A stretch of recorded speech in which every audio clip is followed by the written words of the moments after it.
ASMR Great Expectations by Charles Dickens, Chapter 34. As I had grown accustomed to my expectations, I had insensibly begun to notice their effect upon myself and those around me. Their influence on my own character I disguised from my recognition as much as possible, but I knew very well that it was not good at all. It was not all good. I lived in a state of chronic uneasiness respecting my behavior to Joe. My conscience was not by any means comfortable about Biddy. When I woke up in the night, like Camilla, I used to think, with a weariness on my spirits, that I should have been happier and better if I had never seen Miss Havisham's face, and had risen to manhood, content to be partners with Joe in the honest old forge. Many a time of an evening, when I sat alone looking at the fire, I thought, after all, there was no fire like the forge fire and the kitchen fire at home. Yet Estella was so inseparable from all my restlessness and disquiet of mind that I really fell into confusion as to the limits of my own part in its production. That is to say, supposing I had had no expectations, and yet had had Estella to think of, I could not make out to my satisfaction that I should have done much better. Now, concerning the influence of my position on others, I was in no such difficulty, and so I perceived, though dimly enough perhaps, that it was not beneficial to anybody, and, above all, that it was not beneficial to Herbert. My lavish habits led his easy nature into expenses that he could not afford, corrupted the simplicity of his life, and disturbed his peace with anxieties and regrets. I was not at all remorseful for having unwittingly set those other branches of the Pocket family to the poor arts they practiced, because such such littlenesses were their natural bent, and would have been evoked by anybody else if I had left them slumbering. But Herbert's was a very different case, and it often caused me a twinge to think that I had done him evil service in crowding his sparely furnished chambers with incongruous upholstery work, and placing the canary-breasted avenger at his disposal. So now, as an infallible way of making little ease great ease, I began to contract a quantity of debt. I could hardly begin, but Herbert must begin too, so he soon followed. At Startop's suggestion, we put ourselves down for election into a club called the Finches of the Grove, the object of which institution I have never divined, if it were not that the members should dine expensively once a fortnight, to quarrel among themselves as much as possible after dinner, and to cause 6 waiters to get drunk on the stairs. I know that these gratifying social ends were so invariably accomplished that Herbert and I understood nothing else to be referred to in the first standing toast of the society, which ran, "Gentlemen, may the present promotion of good feeling ever reign predominant among the Finches of the Grove." The Finches spent their money foolishly. The hotel we dined at was in Covent Garden, and the first Finch I saw when I had the honor of joining the Grove was Bentley Drummy, at that time floundering about town in a cab of his own, and doing a great deal of damage to the posts at the street corners. Occasionally he shot himself out of his equipage head foremost over the apron, and I saw him on one occasion deliver himself at the door of the Grove in this unintentional way, like Coles. But here I anticipate a little, for I was not a Finch, and could not be, according to the sacred laws of the society, until I came of age. my confidence in my own resources, I would willingly have taken Herbert's expenses on myself, but Herbert was proud, and I could make no such proposal to him. So he got into difficulties in every direction and continued to look about him. When we gradually fell into keeping late hours and late company, I noticed that he looked about him with a desponding eye at breakfast time, that he began to look about him more hopefully about midday, that he drooped when he came into dinner, that he seemed to descry capital in the distance rather clearly after dinner, that he all but realized capital towards midnight, and that at about 2 o'clock in the morning he became so deeply despondent again as to talk of buying a rifle and going to America, with the general purpose of compelling buffaloes to make his fortune. I was usually at Hammersmith about half the week, and when I was at Hammersmith I haunted Richmond, whereof separately by and by Herbert would often come to Hammersmith when I was there, and I think at those seasons his father would occasionally have some passing perception that the opening he was looking for had not appeared yet, but in the general tumbling up of the family, his tumbling out in life somewhere was a thing to transact itself somehow. In the meantime, Mr. Pocket grew grayer and tried oftener to lift himself out of his perplexities by the hair, while Mrs. Pocket tripped up the family with her footstool, read her book of dignities, lost her pocket handkerchief, told us about her grandpa, and taught the young idea how to shoot by shooting it into bed whenever it attracted her notice.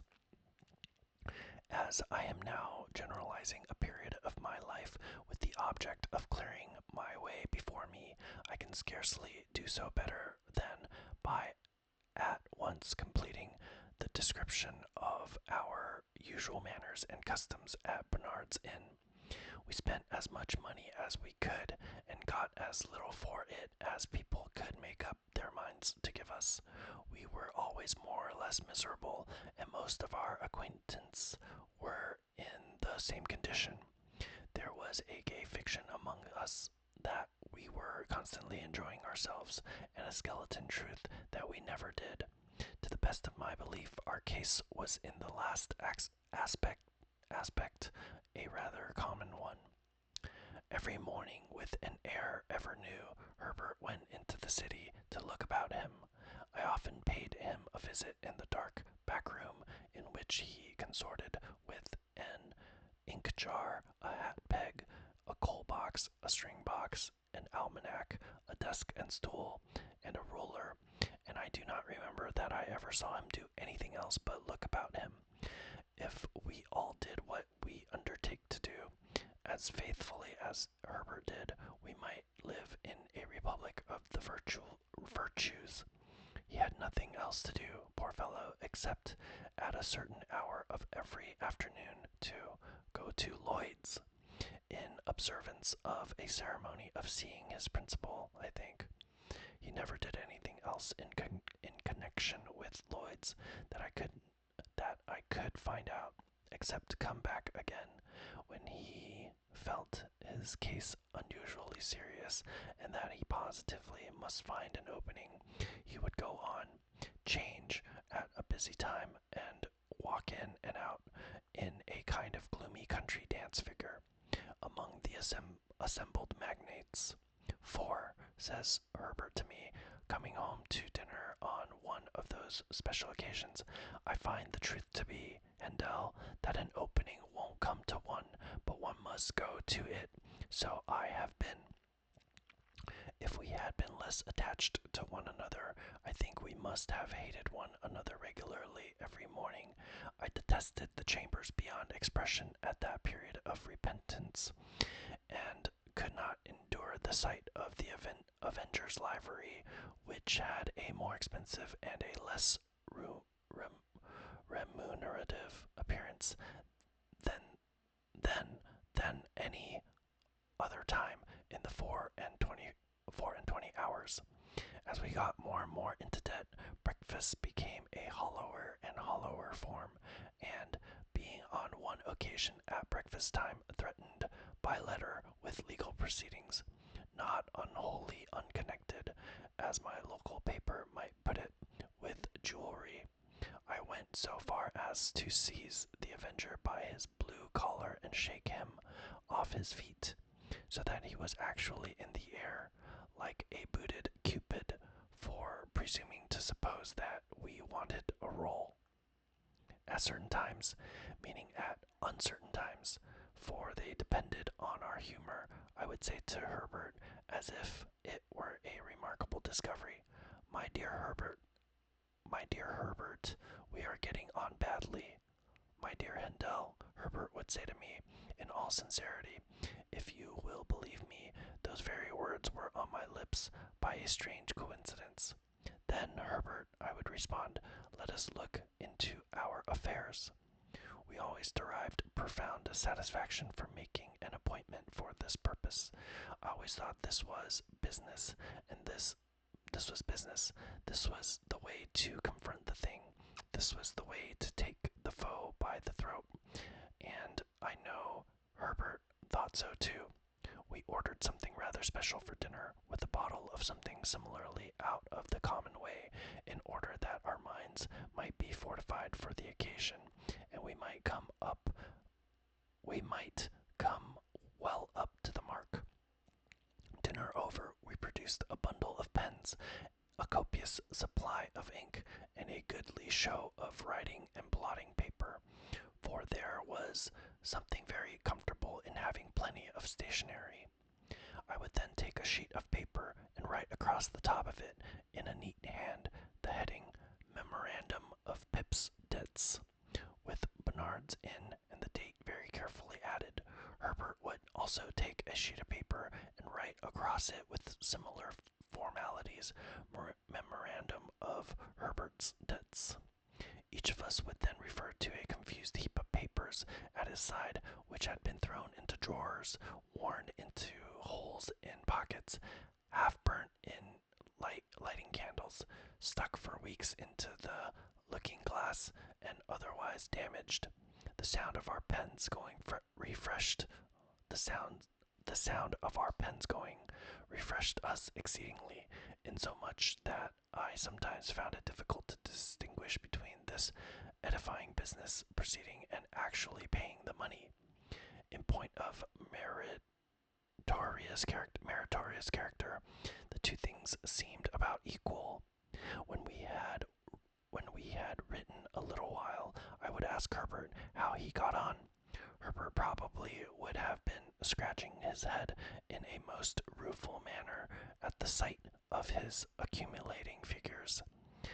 They are mounting up, Handel, Herbert would say. Upon my life, they are mounting up. Be firm, Herbert, I would retort, plying my own pen with great assiduity. Look the thing in the face, look into your affairs, stare them out of countenance. So I would, Handel, only they are staring me out of countenance. However, my determined manner would have its effect, and Herbert would fall to work again. After a time he would give up once more, on the plea that he had not got Cobb's bill, or Lob's or Nob's, as the case might be. Then, Herbert, estimate it in round numbers, and put it down. What a fellow of resource you are, my friend would reply, with admiration. Really, your business powers are very remarkable. I thought so too. I established with myself on these occasions the reputation of a first-rate man of business, prompt, decisive, energetic, clear, cool-headed. When I had got all my responsibilities down upon my list, I compared each with the bill and ticked it off. My self-approval when I ticked an entry was quite a luxurious sensation. When I had no more ticks to make, I folded all my bills up uniformly, docketed each on the back, and tied the whole into a symmetrical bundle. Then I did the same for Herbert, who modestly said he had not my administrative genius, and felt that I had brought his affairs into a focus for him. My business habits had one other bright feature, which I called leaving a margin. For example, supposing Herbert's debts to be £164, 4 and 2 pence, I would say leave a margin and put them down at 200. Or supposing my own to be 4 times as much, I would leave a margin and put them down at 700. I had the highest opinion of the wisdom of this same margin, but I am bound to acknowledge that on looking back, I deem it to have been an expensive device, for we always ran into new debt immediately to the full extent of the margin, and sometimes, in the senses of freedom and solvency it imparted, got pretty far on into another margin. But there was a calm, a rest, a virtuous hush consequent on these examinations of our affairs that gave me, for the time, an admirable opinion of myself, soothed by my exertions, my method, and Herbert's compliments.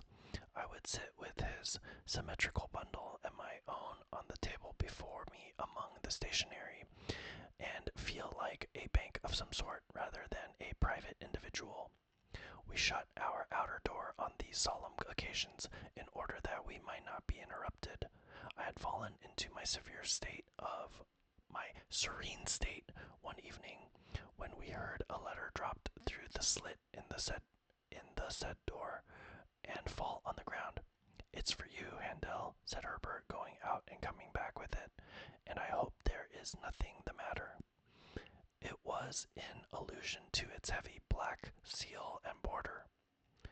The letter was signed Trabb and Co., and its contents were simply that I was an honored sir, that they begged to inform me that Mrs. J. Gargery had departed this life on Monday last at 20 minutes past 6 in the evening, and that my attendance was requested at the interment on Monday next at 3 o'clock in the afternoon.